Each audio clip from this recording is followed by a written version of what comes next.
Hi, എല്ലാവർക്കും നമസ്കാരം. ഞാൻ അലക്സ് ആണ്. ഇപ്പോൾ ആദ്യമായിട്ട് ഈ ഒരു ചാനലിൽ ഈ ഒരു വീഡിയോയാണ് ആദ്യമായിട്ട് നിങ്ങൾ കാണുന്നതെന്നുണ്ടെങ്കിൽ ഈ ഒരു ചാനലിൻ്റെ ഇൻട്രൊഡക്ഷൻ എന്താണെന്നുള്ളത് തൊട്ട് മുമ്പിലത്തെ വീഡിയോയിൽ ഞാൻ ഇട്ടിട്ടുണ്ടായിരുന്നു. ഒരു വീഡിയോയാണ് നമ്മൾ ഇതിനു മുൻപേ അപ്ലോഡ് ചെയ്തിട്ടുണ്ടായിരുന്നത്. എന്തിനു വേണ്ടിയിട്ടാണ് ഈ ഒരു ചാനൽ സ്റ്റാർട്ട് ചെയ്തതെന്നുള്ളത് വേണമെങ്കിൽ ആ ഒരു വീഡിയോയുടെ ലിങ്ക് ഞാൻ ഈ വീഡിയോയുടെ ഡിസ്ക്രിപ്ഷനകത്ത് കൊടുത്തേക്കാം. കാണാത്തവർക്ക് ജസ്റ്റ് അതൊന്ന് കണ്ടു കഴിഞ്ഞാൽ എന്തിനു വേണ്ടിയിട്ടാണ് ഈ ഒരു ചാനൽ എന്നൊരു ഐഡിയ നിങ്ങൾക്ക് തീർച്ചയായിട്ടും കിട്ടും. അപ്പം ഞാൻ എൻ്റെ ടൈറ്റിലിനകത്ത് കൊടുത്തതുപോലെ തന്നെ ടൈറ്റിലിനകത്ത് ഞാൻ കൊടുത്തത് LSG സെക്രട്ടറി, അതുപോലെ LDC 2024 maths current affairs study plan എന്ന് പറഞ്ഞിട്ടാണ് ഞാൻ കൊടുത്തിരിക്കുന്നത്. അങ്ങനെ കൊടുക്കാനായിട്ടുണ്ടായ റീസൺ എന്താണെന്ന് ചോദിച്ചു കഴിഞ്ഞാൽ, ഇനി വരാൻ പോകുന്ന പ്രധാനപ്പെട്ട ഒരു ഡിഗ്രി ലെവൽ പരീക്ഷയാണ് LSG സെക്രട്ടറി എന്ന് പറയുന്നത്. അതുപോലെ വരും വർഷങ്ങളിൽ എല്ലാവരും കാത്തിരിക്കുന്ന ഒരു നോട്ടിഫിക്കേഷനാണ് LDC 2024 എന്ന് പറയുന്നത്. അപ്പോൾ അതിനെ ബേസ് ചെയ്തിട്ട് ഒരു ടൈറ്റിലായിട്ട് കൊടുത്തു. അപ്പം ഇതിനകത്ത് നമുക്ക് ആവശ്യമായിട്ടുള്ള ഒരു സ്റ്റഡി പ്ലാൻ നമുക്ക് തന്നെ ഒന്ന് ക്രിയേറ്റ് ചെയ്തെടുക്കാം. ഏത് രീതിയിലാണ് നമ്മളുടെ ക്ലാസ്സുകൾ മുന്നോട്ട് കൊണ്ടുപോകുന്നത്, അല്ലെങ്കിൽ എൻ്റെ കണ്ടൻറ്റുകൾ ഏത് രീതിയിലാണ് വരുന്നതെന്ന് നിങ്ങൾക്കൊരു ഐഡിയ കിട്ടാൻ വേണ്ടിയിട്ടാണ് ഞാൻ ഈ ഒരു കാര്യം പറയുന്നത്. അപ്പം അതിൻ്റെ ഒരു ചെറിയൊരു ബ്രീഫ് ഡിസ്ക്രിപ്ഷൻ ഞാൻ പറയാം. അതായത് LDC 2024 എന്ന് പറയുന്ന എക്സാമിനേഷൻ നടക്കുകയാണെങ്കിൽ അതിന് പ്രിലിമിനറി എക്സാമിനേഷൻ ഉണ്ട് എന്ന് നിങ്ങൾ വിചാരിക്കാം. ഉണ്ടോ ഇല്ലയോ എന്നുള്ളത് നമുക്കിപ്പോൾ അറിയില്ല. ഉണ്ടെന്ന് വിചാരിക്കാം. 10th ലെവൽ പ്രിലിമിനറി എക്സാമിനേഷന് ഓൾറെഡി ഒരു സിലബസ് ഉണ്ട്. അപ്പോൾ അതിന് മാത്സിനൊരു സിലബസ് ഓൾറെഡി നമുക്ക് തന്നിട്ടുണ്ട്. 10th ലെവൽ മെയിൻസിൻ്റെ മാത്സിനൊരു സിലബസ് നമുക്ക് തന്നിട്ടുണ്ട്. 12th ലെവലിനും അതുപോലെ പ്രിലിംസിനും മെയിൻസിനും, ഡിഗ്രി ലെവലിനും പ്രിലിംസിനും മെയിൻസിനും ഒക്കെ മാത്സിൻ്റെ സിലബസുകൾ തന്നിട്ടുണ്ട്. അപ്പോൾ ഇതിനകത്ത് നമ്മൾ മാത്സ് പഠിക്കുമ്പോൾ ഏറ്റവും കൂടുതൽ ശ്രദ്ധിക്കേണ്ട കാര്യം എന്ന് പറയുന്നത്, ഒരിക്കലും നമ്മൾ ഈ പറയുന്ന 10th ലെവൽ പ്രിലിംസിന് വേണ്ടിയിട്ട് മാത്രം ഒരു മാത്സ്, മെയിൻസിന് വേണ്ടിയിട്ട് മാത്രം ഒരു മാത്സ്, ഡിഗ്രി ലെവലിന് വേണ്ടിയിട്ട് ഒരു മാത്സ്, ആ രീതിയിൽ പഠിക്കാനായിട്ട് നിൽക്കുന്നതിന് പകരം ഏറ്റവും ഹൈ ആയിട്ടുള്ള, അതായത് ഇപ്പോൾ ഡിഗ്രി ലെവൽ മെയിൻസിൻ്റെ മാത്സിൻ്റെ സിലബസ് എടുക്കുക. ഈ സിലബസ് എടുത്ത് നിങ്ങൾ നോക്കുമ്പോഴത്തേക്കിനും അതിനകത്തുള്ള ടോപ്പിക്കുകളെല്ലാം സെയിം ആണ്. അതായത് 10th ലെവൽ പ്രിലിംസ് എടുത്തു കഴിഞ്ഞാലും ഡിഗ്രി ലെവൽ മെയിൻസ് എടുത്തു കഴിഞ്ഞാലും ടോപ്പിക്കുകളുടെ പേരൊക്കെ വരുന്നത് സെയിം ആണ്. പിന്നെ ഡിഗ്രി ലെവൽ മെയിൻസിൽ അത്ര ഉള്ള ടോപ്പിക്കുകൾ നമ്മുടെ 10th ലെവൽ പ്രിലിംസിനകത്ത് ഇല്ല എന്നുള്ളതേ ഉള്ളൂ. പിന്നെ എവിടെയാണ് ഇതിൻ്റെ വ്യത്യാസം വരുന്നതെന്ന് ചോദിച്ചു കഴിഞ്ഞാൽ, ക്വസ്റ്റ്യൻ്റെ സ്റ്റാൻഡേർഡിനകത്താണ് വ്യത്യാസം കയറി വരുന്നത്. അപ്പം നമ്മൾ ആദ്യമേ തന്നെ സ്റ്റാൻഡേർഡായിട്ട് കാര്യങ്ങൾ കവർ ചെയ്ത് പോവുകയാണെന്നുണ്ടെങ്കിൽ ഏത് ലെവൽ പരീക്ഷ വന്നു കഴിഞ്ഞാലും പിന്നീട് മാത്സിന് വേണ്ടിയിട്ടൊരു സെപ്പറേറ്റ് പഠനത്തിന് വേണ്ടിയിട്ട് നമ്മൾ സമയം ചിലവഴിക്കേണ്ട ഒരു ആവശ്യം വരുന്നില്ല. അതുതന്നെയാണ് ഇവിടെ ഞാനും ഈ ഒരു കാര്യത്തിൽ ഉദ്ദേശിക്കുന്നത്. ഇപ്പോൾ ഞാൻ ഒരു എക്സാമ്പിൾ പറയുകയാണെങ്കിൽ, ഇപ്പോൾ 10th ലെവലിൻ്റെ പ്രിലിംസ് പരീക്ഷ ആദ്യമായിട്ട് നടന്ന സമയങ്ങളിൽ നമുക്ക് സമയവും ദൂരവും എന്ന് പറഞ്ഞിട്ട് സിലബസിനകത്തൊരു ടോപ്പിക്ക് പഠിക്കാനായിട്ടുണ്ട്. പക്ഷേ ആ പരീക്ഷകളിലൊക്കെ അതിനകത്ത് പറയാതിരുന്ന ഒരു ക്വസ്റ്റ്യൻ പാറ്റേൺ കയറി വന്നിട്ടുണ്ടായിരുന്നു. അതായത് ബോട്ടും സ്ട്രീമും എന്ന് പറഞ്ഞിട്ടുള്ള ഒരു സെക്ഷനിൽ നിന്ന് ക്വസ്റ്റ്യൻസ് കയറി വന്നിട്ടുണ്ടായിരുന്നു. പക്ഷേ ഡയറക്റ്റായിട്ട് സിലബസിനകത്ത് ബോട്ട് ആൻഡ് സ്ട്രീം എന്ന് പറഞ്ഞൊരു സാധനം തന്നിട്ടില്ല.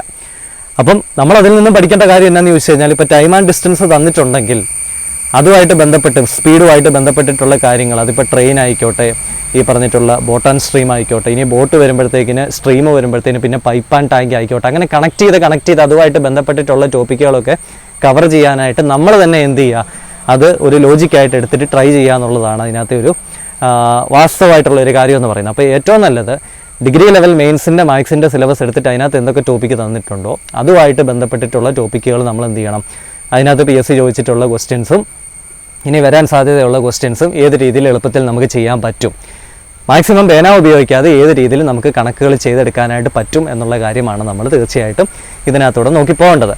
അപ്പോൾ അതിന് വേണ്ടിയിട്ട് ഞാൻ ഈ സൈഡിൽ നിങ്ങൾക്ക് ഒന്ന് ജസ്റ്റ് ഒന്ന് അറ്റാച്ച് ചെയ്ത് കാണിക്കാം. നിങ്ങൾ നോക്കിയോ, ഞാനിതൊന്ന് വായിച്ചും കൂടെ കേൾപ്പിക്കാം. അതായത് നമ്മുടെ മാത്സിൻ്റെ സിലബസിനകത്ത് മാത്സ് എന്ന് പറയുമ്പോഴത്തേക്കിന് അതിനെ 2 രീതിയിൽ തിരിച്ചിട്ടുണ്ട്. ലഘുഗണിതവും മാനസിക ശേഷിയും നിരീക്ഷണ പാഠവ പരിശോധനയെന്നും പറഞ്ഞിട്ട് 2ആയിട്ട് തിരിച്ചിട്ടുണ്ട്. അപ്പോൾ അതിനകത്ത് ലഘുഗണിതം എന്ന് പറയുന്ന ആ ഒരു സെക്ഷനകത്ത് വരുന്നത് 12 ടോപ്പിക്കുകൾ കയറി വരുന്നുണ്ട്. ഇപ്പോൾ പ്രിലിംസ് 10th ലെവൽ പ്രിലിംസിൻ്റെ സിലബസ് എടുത്ത് നോക്കിക്കഴിഞ്ഞാൽ എല്ലാം കൂടെ കൂട്ടിയിട്ടും കുറച്ചേ വരത്തുള്ളൂ. ഈ 12 തന്നെ ലഘുഗണിതത്തിനകത്തൊന്നും വരുന്നില്ല. എന്നാൽ നമ്മൾ ഈ പറയുന്നത്, ഞാൻ എൻ്റെ കണ്ടൻറ്റുകൾക്കകത്ത് നിങ്ങൾക്ക് ഇതെല്ലാം തരാനായിട്ടാണ് ഞാൻ തീർച്ചയായിട്ടും ശ്രമിക്കുന്നത്. അപ്പോൾ അതിനകത്ത് തന്നെ സംഖ്യകളും അടിസ്ഥാന ക്രിയകളും എന്ന് പറഞ്ഞിട്ടുള്ളൊരു ടോപ്പിക്കുണ്ട്. ഭിന്നസംഖ്യകളും ദശാംശ സംഖ്യകളുമുണ്ട്. ശതമാനം, ലാഭവും നഷ്ടവും, സാധാരണ പലിശയും കൂട്ടുപലിശയും, അംശബന്ധവും അനുപാതവും, സമയവും ദൂരവും, സമയവും പ്രവൃത്തിയും, ശരാശരി, കൃത്യംഗങ്ങൾ, ജാമിതീയ രൂപങ്ങൾ, പ്രൊഗ്രഷനുകൾ. അപ്പോൾ ഇത്രയും കാര്യങ്ങളാണ് നമുക്ക് ലഘുഗണിതത്തിനകത്ത് നോക്കാനായിട്ടുള്ളത്. ഇതുമായിട്ട് ബന്ധപ്പെട്ടിട്ട് മുൻപ് ചോദിച്ചിട്ടുള്ള ചോദ്യങ്ങൾ അതെങ്ങനെ എളുപ്പത്തിൽ ചെയ്യാൻ പറ്റും, ഈ കാര്യങ്ങളൊക്കെയാണ് നമ്മൾ ഡിസ്കസ് ചെയ്യാനായിട്ട് ഉദ്ദേശിക്കുന്നത്. മാനസിക ശേഷിയിലോട്ട് വരുമ്പോഴത്തേക്കിനാണെങ്കിൽ സീരീസ് എന്ന് പറയുമ്പോൾ 2 ടൈപ്പ് ഉണ്ട് കേട്ടോ. അതായത് അക്ഷര ശ്രേണികളും വരാം, സംഖ്യാശ്രേണികളും വരാം. അതൊക്കെ പ്രാക്ടീസിലൂടെ നേടിയെടുക്കാൻ പറ്റുന്ന കാര്യങ്ങളുള്ളതേ ഉള്ളൂ. ബോട്ട് മാസ് എന്ന് പറഞ്ഞൊരു കാര്യമുണ്ട്. അതായത് സംഖ്യകൾ തമ്മിലുള്ള കൂട്ടൽ, കുറയ്ക്കൽ, മൾട്ടിപ്ലിക്കേഷൻ, ഡിവിഷൻ, അതിൻ്റെ ഒരു റൂളും കാര്യങ്ങളൊക്കെ ഉണ്ട്. അപ്പോൾ അതൊക്കെ നോക്കാനായിട്ടുണ്ട്.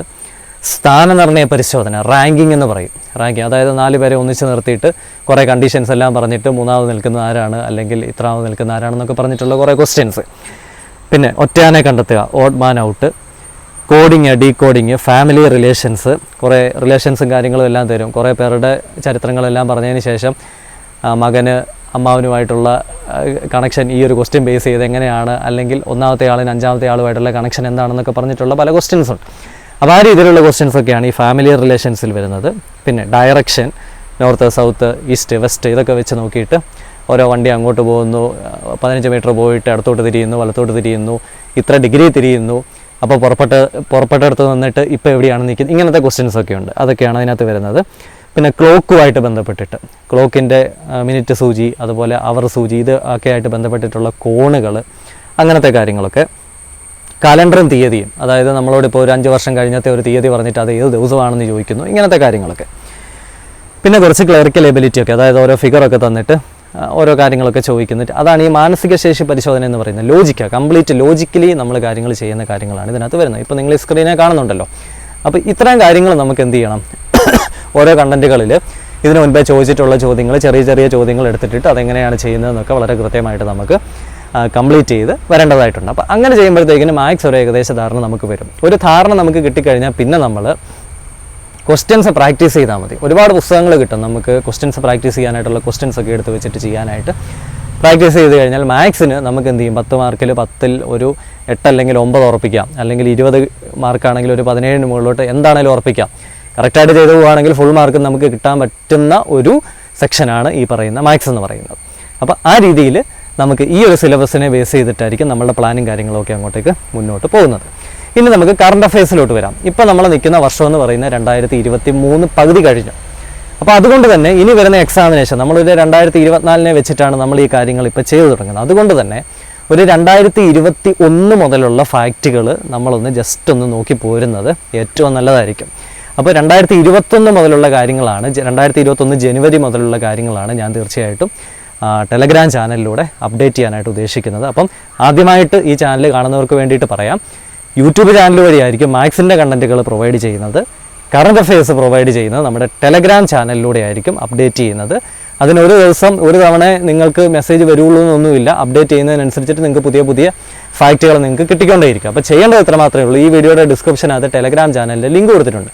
അപ്പോൾ ആ ടെലഗ്രാം ചാനലിൽ നിങ്ങൾ ജോയിൻ ചെയ്തിരിക്കുക. പുതിയ പുതിയ അപ്ഡേഷൻസും കാര്യങ്ങളും എല്ലാം, കറണ്ട് അഫയേഴ്സുമായിട്ട് ബന്ധപ്പെട്ടിട്ടുള്ള അപ്ഡേഷൻസ് എല്ലാം നിങ്ങൾക്ക് തീർച്ചയായിട്ടും അവിടെ നിന്ന് കിട്ടുന്നതായിരിക്കും. പിന്നെ ഈ 2021, 22, 23 അപ്പോൾ ഇങ്ങനെയൊക്കെ നമ്മൾ ഓരോ കാര്യങ്ങൾ പറഞ്ഞു വരുമ്പോഴത്തേന് അതിനകത്ത് എക്സ്ട്രാ അപ്ഡേഷൻസും കാര്യങ്ങളും എല്ലാം കയറി വരും. അപ്പോൾ ആ ഒരു ഓർഡറിൽ വരുമ്പോഴത്തേക്കിന് നമുക്ക് അതിൻ്റെ കാര്യങ്ങളൊക്കെ തീർച്ചയായിട്ടും മനസ്സിലാകും. ഇനി കറണ്ട് അഫയേഴ്സിൻ്റെ വേറൊരു പ്രശ്നം എന്നാന്ന് ചോദിച്ചു കഴിഞ്ഞാൽ, എത്രയൊക്കെ പഠിച്ചെന്ന് പറഞ്ഞു കഴിഞ്ഞാലും എക്സാം എടുക്കുന്നതിന് ഒരാഴ്ച മുൻപേ നമ്മളൊന്ന് ഗൂഗിൾ ചെയ്ത് നോക്കേണ്ടതായിട്ടുള്ള കുറേ കാര്യങ്ങളുണ്ട്. ഇപ്പോൾ പ്രത്യേകിച്ച് ഈ അപ്പോയിൻമെൻറ്റുകൾ, പുതിയ പുതിയ അപ്പോയിൻമെൻറ്റുകളുണ്ടല്ലോ. അതായത് പുതിയ സെക്രട്ടറി അല്ലെങ്കിൽ പുതിയ അധ്യക്ഷൻ, ഇങ്ങനെയൊക്കെ വരുന്ന പല അപ്പോയിൻമെൻറ്റുകളുണ്ട്. ഈ കാര്യങ്ങളൊക്കെ നമ്മൾ എന്ത് ചെയ്യണം, എപ്പോഴും അപ്ഡേറ്റഡ് ആയിക്കൊണ്ടിരിക്കണം. പല സ്ഥലങ്ങളുടേതായിട്ടുള്ള ഹെഡ് ക്വാർട്ടേഴ്സ് അല്ലെങ്കിൽ ഓരോ കമ്മീഷനുകളുമായിട്ട് ബന്ധപ്പെട്ട് ഓരോ നമ്പറുകൾ, അതൊക്കെ നമ്മൾ പറയാം.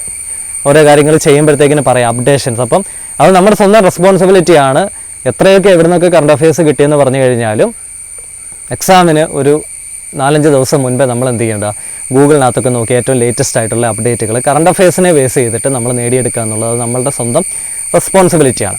അപ്പോൾ കറണ്ട് അഫയേഴ്സ് കോമൺ ആയിട്ട് നമ്മൾ ചെയ്തു പോകേണ്ടത് എങ്ങനെയാണെന്ന് ചോദിച്ചു കഴിഞ്ഞാൽ, ഒന്ന് ഡെയിലി, അതായത് ഡെയിലിയുള്ള കറണ്ട് അഫയേഴ്സിനെ അപ്ഡേറ്റ് ചെയ്ത് മന്ത്ലി ആയിട്ട്, ഇപ്പോൾ 2021 ജനുവരി ആ മാസം നടന്ന കാര്യങ്ങൾ പ്രധാനമായിട്ടുള്ളതെല്ലാം നമ്മൾ അപ്ഡേറ്റ് ചെയ്യണം. അതിൻ്റെ കൂട്ടത്തിൽ തന്നെ ടോപ്പിക്ക് വൈസായിട്ട് എന്തെങ്കിലും കാര്യങ്ങളുണ്ടെങ്കിൽ അതും കൂടെ നമ്മൾ അപ്ഡേറ്റ് ചെയ്ത് പോകണം. ഇപ്പോൾ for example ICC women's world cup ഈ കഴിഞ്ഞ ഇടയ്ക്ക് നടന്നു. അപ്പോൾ അതുമായിട്ട് ബന്ധപ്പെട്ട് അതൊരു ടോപ്പിക്കാണ്. ICC വുമൻസ് വേൾഡ് കപ്പ് എന്ന് പറയുന്ന ഒരു ടോപ്പിക്കാണ്. പിന്നെ അതുകൂടാതെ ഫിഫ വേൾഡ് കപ്പ് നടന്നു, അതൊരു ടോപ്പിക്കാണ്. അപ്പോൾ ടോപ്പിക്ക് വൈസ് നമ്മൾ എടുത്തിട്ട് എന്ത് ചെയ്യണം, ഇനി ഓരോ അവാർഡുകൾ വരുമ്പോൾ കേന്ദ്ര സാഹിത്യ അക്കാദമി അവാർഡ്, കേരള സാഹിത്യ അക്കാദമി അവാർഡ്, അതൊക്കെ ഓരോ ടോപ്പിക്കുകളായിട്ട് നമ്മൾ മാറ്റി എടുക്കണം. അത് കൂടാതെ തന്നെ ഡെയിലി കറണ്ട് അഫയേഴ്സ് അല്ലെങ്കിൽ മന്ത്ലി കറണ്ട് അഫയേഴ്സ് നമ്മൾ ഇമ്പോർട്ടൻ്റ് ആയിട്ടുള്ള ഫാക്റ്റുകളും നോക്കി പോകണം. അതാണ് അതിൻ്റെ ഒരു സ്റ്റാൻഡേർഡ് ആയിട്ടുള്ള അല്ലെങ്കിൽ കറക്റ്റ് ആയിട്ടുള്ള ഒരു പാത്ത് എന്ന് പറയുന്നത്, ഇത് പഠിച്ചു പോകാനായിട്ട്. പിന്നെ മാത്സും കറണ്ട് അഫയേഴ്സും പഠിക്കുമ്പം നമുക്ക് വരുന്ന വ്യത്യാസം എന്താണെന്ന് ചോദിച്ചു കഴിഞ്ഞാൽ, മാത്സ് എന്ന് പറയുന്നത് ഒരു തവണ പഠിച്ചു പോകുമ്പോഴത്തേക്കിന് നമ്മളത് കാര്യമായിട്ട് നമ്മുടെ മനസ്സിൽ ഉൾക്കൊണ്ട് പോവുകയാണെങ്കിൽ ഏത് കണക്ക് കിട്ടിയാലും നമ്മൾ ചെയ്യും. കറണ്ട് അഫയേഴ്സ് എന്ന് പറഞ്ഞു കഴിഞ്ഞാൽ നമ്മൾ കാണാതെ പഠിക്കാൻ ഒരിക്കലും നിൽക്കുക. നമ്മൾ വായിച്ച് അതായത് നിരന്തരമായിട്ട് വായിച്ച് നമ്മുടെ മനസ്സിൽ ഉറപ്പിക്കുക. ഓപ്ഷൻസ് കാണുമ്പോൾ നമുക്കതിനകത്തോട്ട് എത്തിപ്പെടാനായിട്ട് പറ്റും. രണ്ട് രീതിയിലുള്ള ഒരു പഠന രീതിയാണ് കറണ്ട് അഫയേഴ്സിനും മാത്സിനും വേണ്ടതെന്നാണ് എൻ്റെ എക്സ്പീരിയൻസിൽ നിന്ന് എനിക്ക് തോന്നിയിരിക്കുന്നത്. ഒരിക്കലും മാത്സ് പഠിക്കുന്ന പോലെ നമുക്ക് കറണ്ട് അഫയേഴ്സ് എഴുതി പഠിക്കാനായിട്ടോ അല്ലെങ്കിൽ കാണാതെ മൊത്തം പഠിച്ചു വെക്കാനായിട്ടോ പറ്റത്തില്ല. ഇപ്പോൾ ചരിത്രമൊക്കെ പഠിക്കുമ്പോൾ ചിലപ്പോൾ കാണാതെ പഠിക്കാൻ പറ്റും. എന്ന് വെച്ചാൽ എല്ലാം സിമിലർ ഫാക്റ്റുകളാണ്, കണക്റ്റിംഗ് ഫാക്റ്റുകളാണ് പോകുന്നത്. പക്ഷേ കറണ്ട് അഫെയർ അങ്ങനെയല്ല. ഒരു ഫാക്റ്റിന് അടുത്ത ഫാക്റ്റുമായിട്ട് ഒരു ബന്ധവും ഇല്ലാത്തത് കൊണ്ട് നമ്മൾ വായിച്ച് നമ്മുടെ മനസ്സിൽ പതിക്കുക എന്നുള്ളതേ ഉള്ളൂ. പിന്നെ ക്വസ്റ്റ്യനും ഓപ്ഷനും കാണുമ്പോൾ ഇത് അവിടെ കണ്ടതാണല്ലോ എന്നുള്ള ഒരു ഓർമ്മയിൽ നിന്ന് എടുത്തിട്ട് ആൻസറിലേക്ക് വരിക എന്ന് പറയുന്ന ഒരു രീതിയാണ് കറണ്ട് അഫയേഴ്സിന് എപ്പോഴും നമുക്ക് അവലംബിക്കാനായിട്ട് പറ്റുന്നത്. അപ്പോൾ ഈ രീതിയിലായിരിക്കും നമ്മളുടെ പ്ലാനുകൾ മുന്നോട്ട് പോകുന്നത്. അപ്പോൾ അടുത്ത വീഡിയോ തൊട്ട് നമ്മൾ ഓരോ കണ്ടന്റുകൾ ഇടാൻ തുടങ്ങും. ടെലഗ്രാമിൽ നിങ്ങൾ ജോയിൻ ചെയ്തു. ടെലഗ്രാമിൽ നമുക്ക് ഉടനെ തന്നെ കറണ്ട് അഫയേഴ്സും കൂടെ ഇതിൻ്റെ കൂട്ടത്തിൽ അപ്ഡേറ്റ് ആയിട്ട് മുന്നോട്ട് പോകാം. അപ്പം മാത്സും കറണ്ട് അഫയേഴ്സും രണ്ടും നമുക്ക് ഒരു പാരലായിട്ടുള്ള ഒരു പാത്തിലൂടെ നമുക്ക് മുന്നോട്ട് പോകാം. വീഡിയോ ഇഷ്ടമാകുകയാണെങ്കിൽ നിങ്ങൾ തീർച്ചയായിട്ടും ലൈക്ക് ചെയ്യുക, സബ്സ്ക്രൈബ് ചെയ്ത് സപ്പോർട്ട് ചെയ്യണം. മറ്റുള്ളവർക്കും നിങ്ങൾക്ക് ഈ ഒരു ചാനൽ ഇഷ്ടപ്പെടുകയാണെങ്കിൽ നിങ്ങൾ തീർച്ചയായിട്ടും റെക്കമെൻഡ് ചെയ്ത് കൊടുക്കാം. അപ്പം പുതിയൊരു കണ്ടന്റുമായിട്ട് നമുക്ക് അടുത്ത വീഡിയോയിൽ വീണ്ടും കാണാം. Good bye.